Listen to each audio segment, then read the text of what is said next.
কে কে কে কে কে কে ওটা কে কে সাদা কাপড় পরে কে ওটা? ওরে বাবা রে বাবা রে, আমার ঘা আজকে মুচকে দিল রে। উই,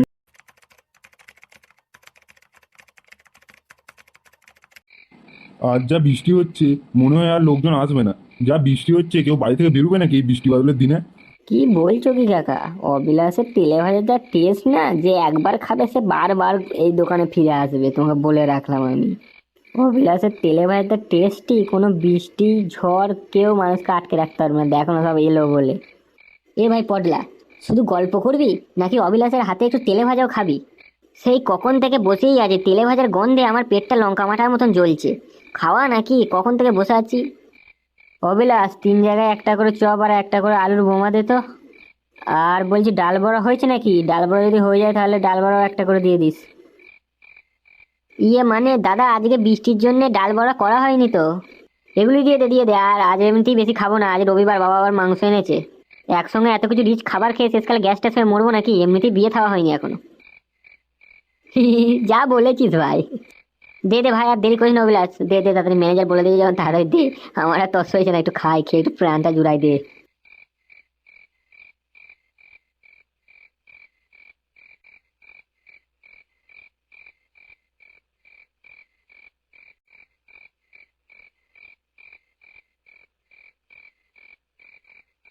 উম, আহা আহা, কি টেস্টি ভাই। হেভি খেতে, সেই স্বাদ সেই স্বাদ। ভাই যাই বলিস ভাই, অবিলাসের হাতে ভাই জাদু আছে। অবিলাসের তেলে ভাজা খেলে সত্যি মুখটা ছেড়ে যায় পুরো। আচ্ছা অবিলাস ভাই, তোর কি কিছু সিক্রেট মশলা আছে নাকি, যেটার জন্য তোর তেলে ভাজা এত টেস্টি হয়? আরে না না, কি আর সিক্রেট মশলা, সবই তোমাদের আশীর্বাদ, তোমাদের আশীর্বাদের জন্য আমি আজকে এখানে আসতে পেরেছি। তোমাদের আমার তেলে ভাজা পছন্দ হয়, তার জন্য আমার তেলে ভাজা ফেমাস হয়েছে, সবই তোমাদের আশীর্বাদ। এ ভাই, পূব দিকে দেখ, আকাশটা আরো ঘোলাটে ঘোলাটে হয়ে আসছে, চল বাড়ি যাই, তা না হলে আবার বাড়িতে চিন্তা করবে। হ্যাঁ ঠিকই বলেছিস উল্টে, আকাশে পূব দিকের আকাশের অবস্থাটা ভালো নয়, মনে হচ্ছে বৃষ্টি আসবে এক্ষুনি ঝমঝম করে। কাকা বলছি, তোমরা তাহলে কখন বাড়ি যাবে গো? আমরা যাবো একটু পর, তোরা এগো না, আমরা যাচ্ছি।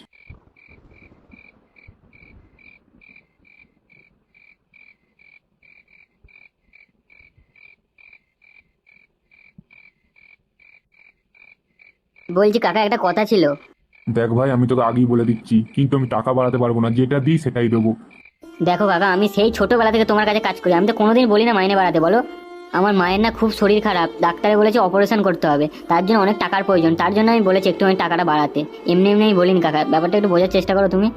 এমনিতেই তো ঠাকুরের আশীর্বাদে তোমার এখন ব্যবসাটা ভালোই চলছে, একটু মাইনে বাড়িয়ে দিলে এমন কিছু ক্ষতি হয়ে যাবে না কাকা। এই ব্যবসাটা আমাকে দাঁড় করাতে কত পরিশ্রম করতে হয়েছে জানিস? এইখানে আনতে আমাকে কম কাঠখড় পুরাতে হয়নি। কিন্তু কাকা, আমার তেলে ভাজা সুখ্যাতি গ্রামে ছড়িয়ে পড়েছে, তাই তো তোমার ব্যবসা যে এত উন্নতি হয়েছে, এটা তো ঠিকই। তোকে কে বললো এটা ঠিক? এটা ঠিক না। আর আমি তোর মাইনে বাড়াতে পারবো না, আগেই বলে দিচ্ছি। কিছু মনে করো না কাকা, তাহলে কাল থেকে আমি আর কাজে আসবো না।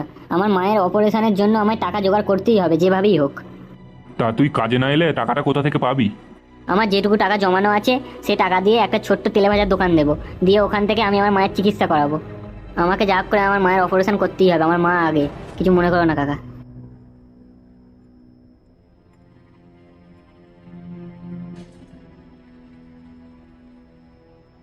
যদিও আলাদা করে দোকান দেয়, তাহলে সব লোকজন ওর কাছেই যাবে। ও তেলে ভাজা তো অনেক সুস্বাদু হয়। তখন পুরো আমার ব্যবসাটা শেষ হয়ে যাবে না। আমি নিজের চোখে আমার এইভাবে ব্যবসাটাকে শেষ হয়ে যেতে দেখতে পারবো না। কিছু একটা আমাকে করতেই হবে। অভিলাষ, এই অভিলাষ, কোথায় গেলি রে? শোন এখানে একবার। হ্যাঁ বলো কাকা, কি বলবে? কিছু দরকার আছে? এ কি কাকা? কাকা আমাকে মেরো না, আমি ছাড়া আমার মায়ের আর কেউ নেই কাকা। এই ছুরি বের করেছো কেন কাকা? আমাকে ছেড়ে দাও, আমি কিছু করিনি দাদা, কাকা আমাকে মেরো না কাকা। ছেড়ে দেবো? কাকা কাকা কাকা, এরকম করতে পারো না কাকা, আমি তোমার সঙ্গে সেই ছোটবেলা থেকে তোমার সঙ্গে আমি আজ, কাকা কাকা এরকম করো না।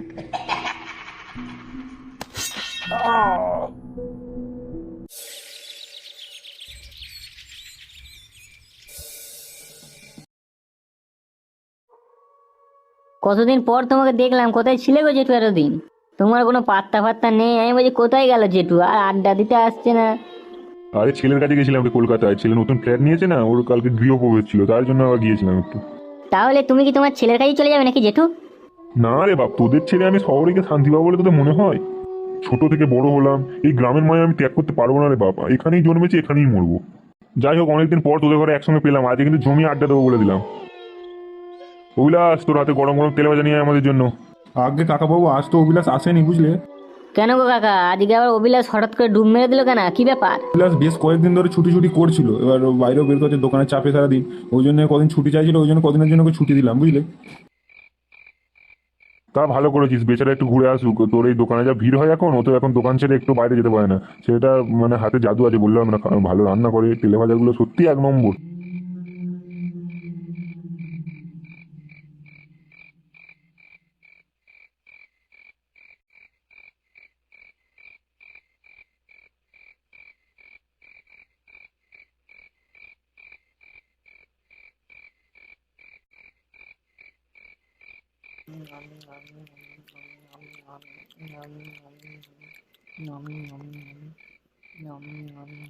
যাই বলো কাকা, আজকে তেলে ভাজাটা ঠিক জমলো না, বুঝতে পারলে?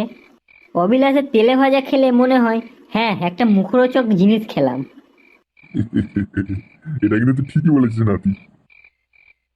বালগুলোতে সারাদিন অবিলাস আর অবিলাস, অবিলাস ছাড়া কেউ নেই নাকি? আমি তো মালিক নাকি? দোকানে আমি কত পরিশ্রম করে দোকানটাকে দাঁড় করালাম, সেটা বলার কেউ নেই। সারাদিন অবিলাসের তেলে ভাজা এই আছে, সুয়াদ আছে, এই আছে, তে আছে, সারাদিন অবিলাস অবিলাস করে পুরো মাথা খারাপ করে রেখে দিয়েছে।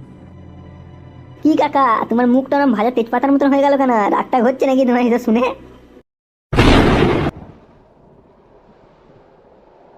এই রে, কিরম আকাশটা দেখছি ভুলে এসেছে, এক্ষুনি মনে হচ্ছে বৃষ্টি হবে। চল চল নাটি, চল বাড়ি চল। আর পরেশ, আর মনে হয় যে লোকজন আসবে না, বুঝতে পারলি? দেখ আকাশের দিকে তাকার, যা ঘোলাতে হয়ে এসেছে, এক্ষুনি মুষলধারে বৃষ্টি আরম্ভ হবে। তুইও আর বাড়ি যেতে পারবি না, আটকে যাবি। তার থেকে বরঞ্চ আমার সাথে বাড়ি চলেছে, দোকান বন্ধ করে দে। তোমরা এগো কাকাবাবু বুঝলে, আমার সব এগুলো গুছিয়ে গাছিয়ে দোকান ফোকান বন্ধ করতে তো একটু দেরি হয়ে যাবে, তোমরা এগো, আমি যাচ্ছি।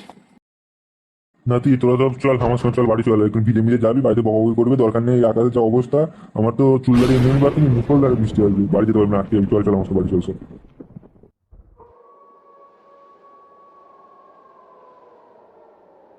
আজ বড্ড রাত হয়ে গেল, আর রাস্তাঘাট পুরো অন্ধকার, লোকজনও একটাও নেই। আমার মনটা যেন আজকে আমার একটু কু ডাকছি, মনের ভেতরে এরম হচ্ছে কেন আজকে? না, বেশিক্ষণ এখানে দাঁড়িয়ে থাকা যাবে না, যাই বাড়ির দিকে যাই।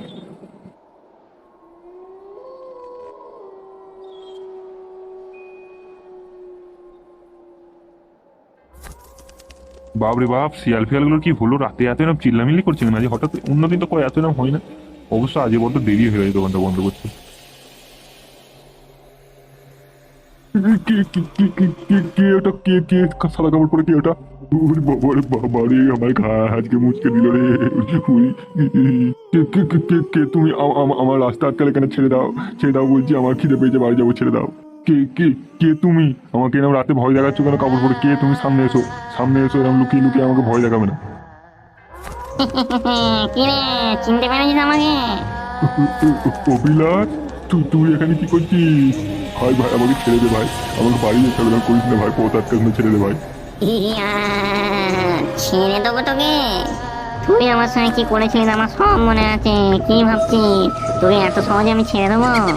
দেখ দেখ দেখ, অভিলাষ, আমার খুব বড় ভুল হয়ে গেছে ভাই, আমাকে ক্ষমা করে দে। আমাকে যেতে দে, তুই তো জানিস বাড়িতে আমার বউ বাচ্চা আছে, আমাকে কিছু করিস না ভাই, ছেড়ে দে ছেড়ে দে। ছেড়ে দেবো? তোরা যে ঘাড় মুচকে ছাড়বো আমি।